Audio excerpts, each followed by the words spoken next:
ओम शांति। 18 अक्टूबर 2025 के ईश्वरीय महावाक्य। पहले सुनते हैं मुरली के मुख्य पॉइंट्स।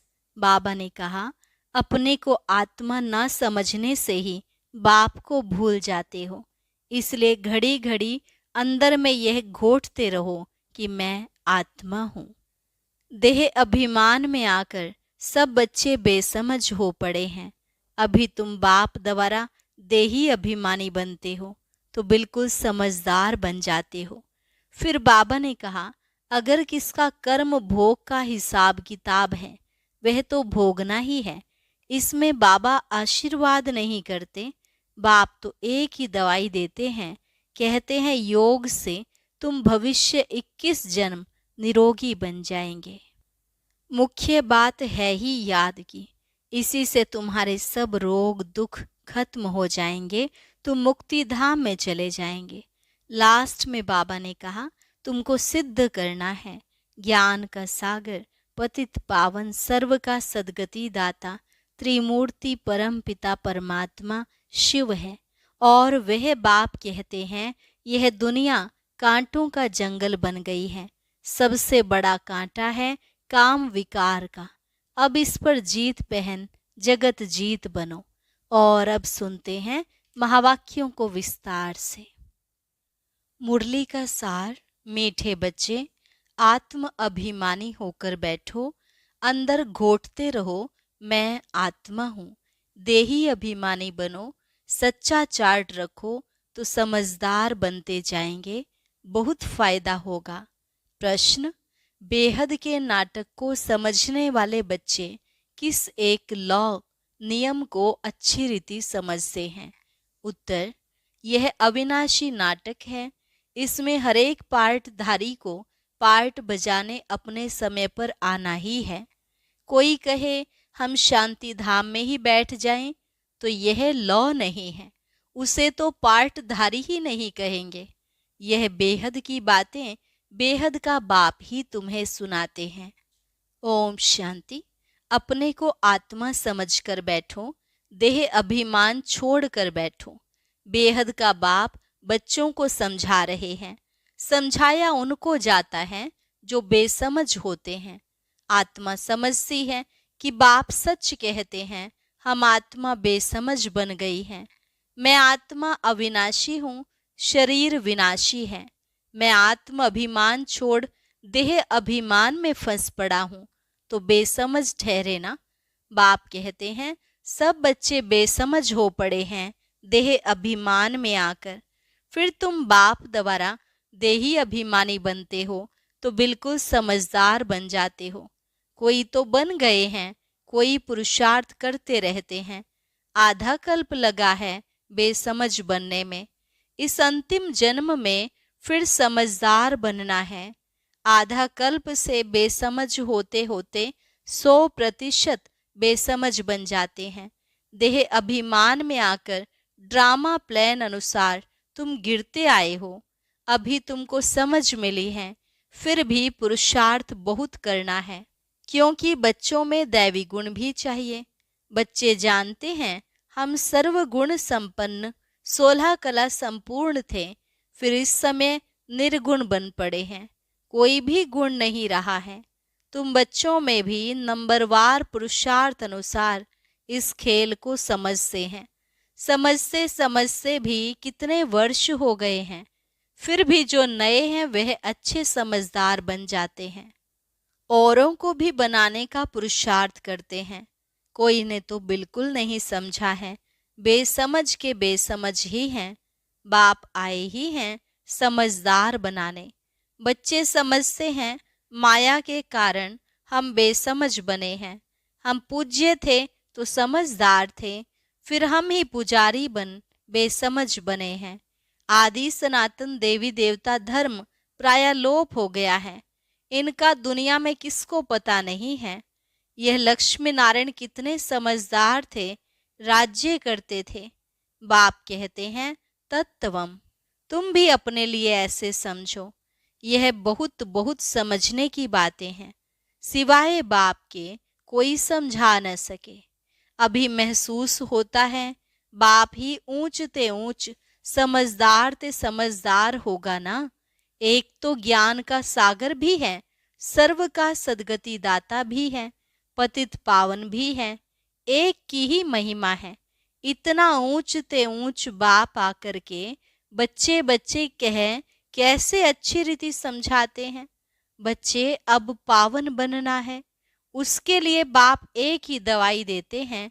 कहते हैं योग से तुम भविष्य 21 जन्म निरोगी बन जाएंगे, तुम्हारे सब रोग दुख खत्म हो जाएंगे, तुम मुक्ति धाम में चले जाएंगे। अविनाशी सर्जन के पास एक ही दवाई है, एक ही इंजेक्शन आत्मा को आए लगाते हैं।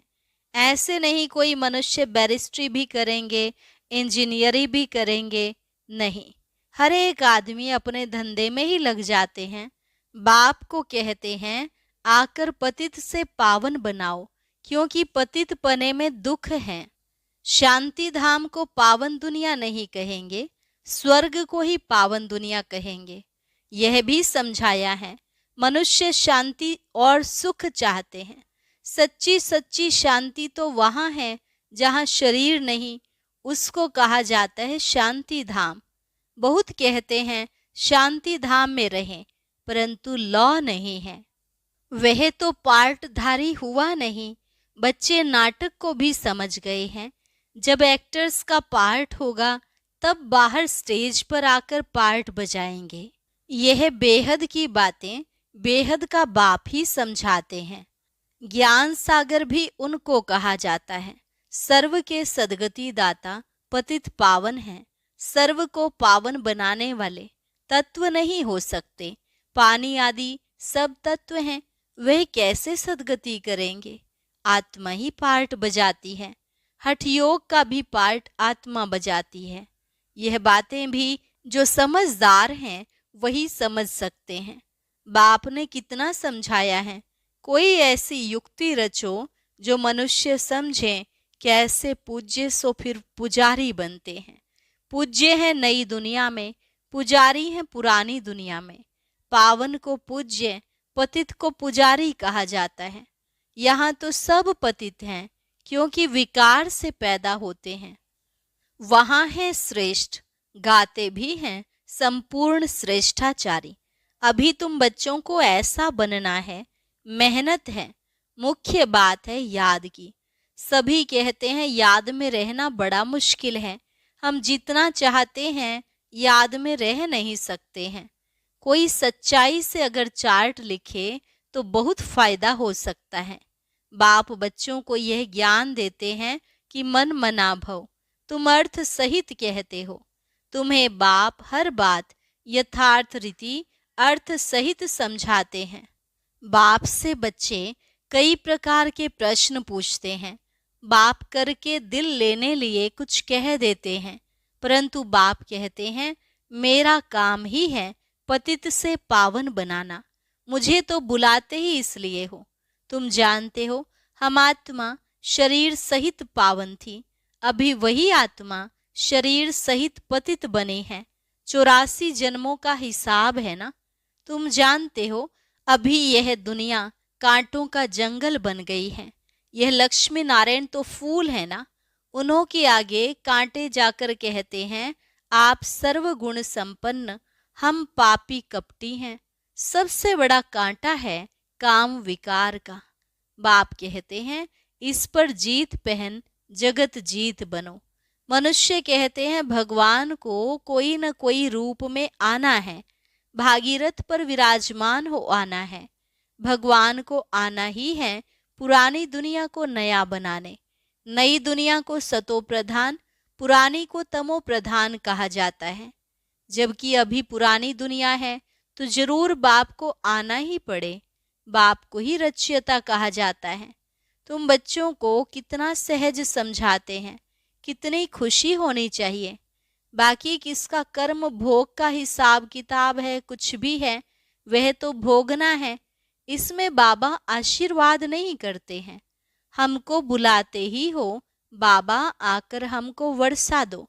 बाबा से क्या वर्षा पाना चाहते हो? मुक्ति, जीवन मुक्ति का।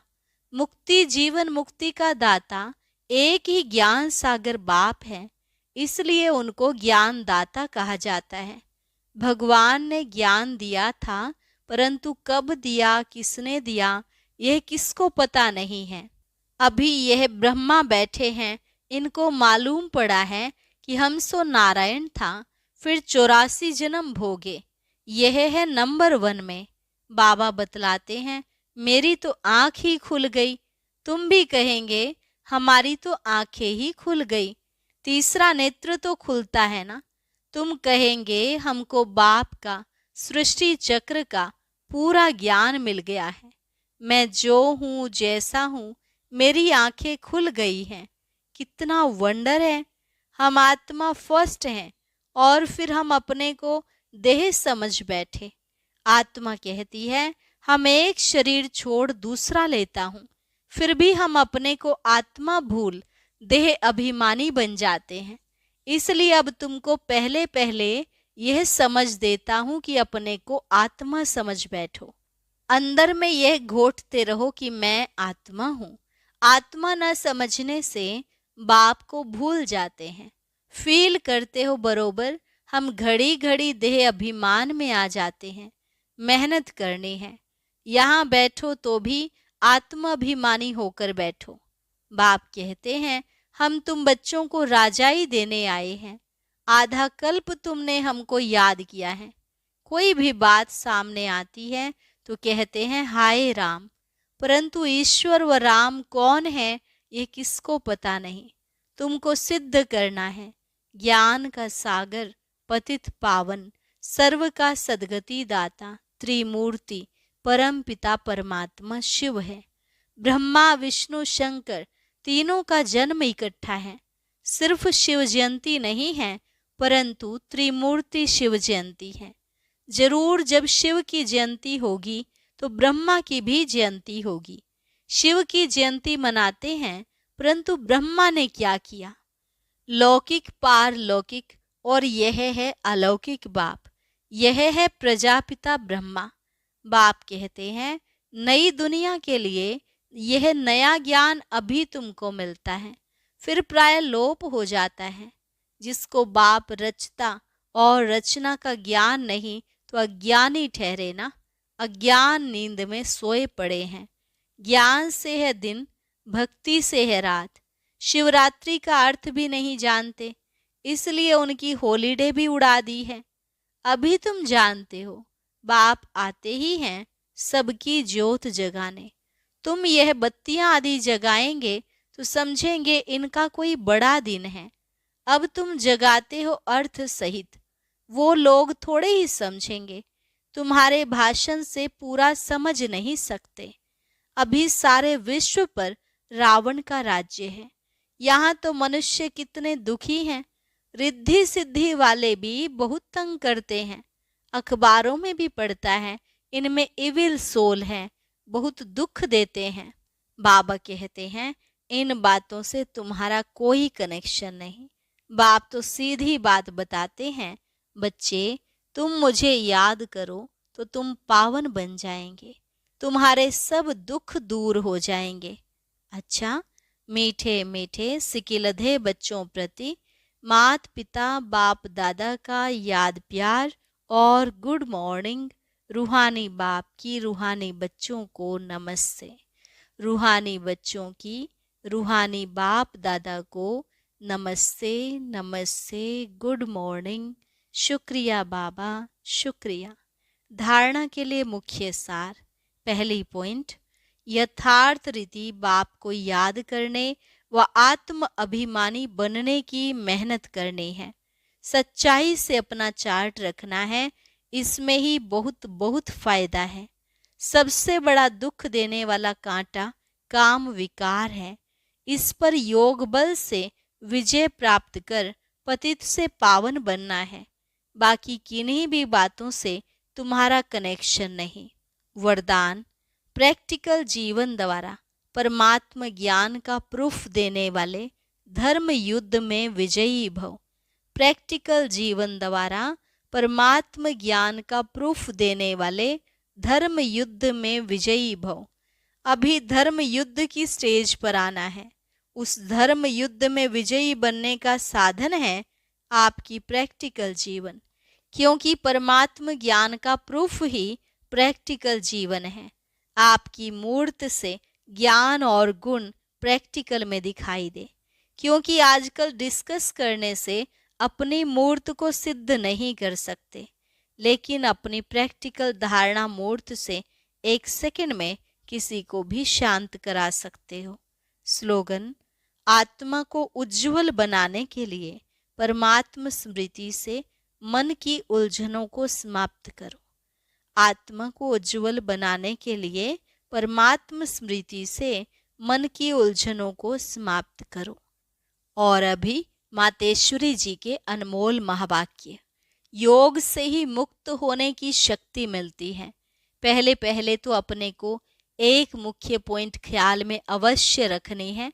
जब इस मनुष्य सृष्टि झाड़ का बीज रूप परमात्मा है, तो उस परमात्मा द्वारा जो नॉलेज प्राप्त हो रही है वो सब मनुष्यों के लिए जरूरी है।